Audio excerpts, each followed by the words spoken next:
Kua kotahi tau a Ngāti Whātua ora kei e tuku ana I tāna ratonga hauora horekau utu ki ana uri.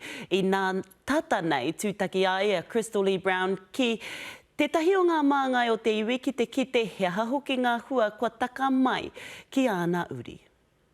Hei tā tēnei uri o Ngāti Whātua, nā tēnei kaupapa ia I aki kia aro nuitia te hauora.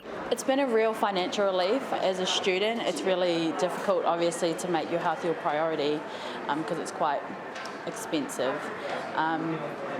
But this initiative has been really great, and in terms of going and being proactive about my eye health. He kaupapa hauora na Ngāti Whātua kua eke ki ngā taumata o Angitu I te tau kotahi. We have just under 5,000 members registered with Ngāti Whātua Ōrākei, and over the last 12 months we've spent a lot of that time making sure that our whānau know about this initiative, and to date we've enrolled just under 3,000. Hei tā te kai whakahaere o te kaupapa, mā tēnei e whakakore I ngā taupāe aukati ana I te iwi Māori I ngā ratonga hauora. We're seeing a really good uptake of rangatahi, accessing some of the care benefits around the GP access, optical care, dentist and physio. So it goes right through from there all the way through to major surgeries. Ko te manako nui kia whakaawe tēnei kaupapa I ngā iwi maha me te kāwanatanga hoki ki te whai I te ara I takoto I a Ngāti Whātua. If other iwi can take on the initiative of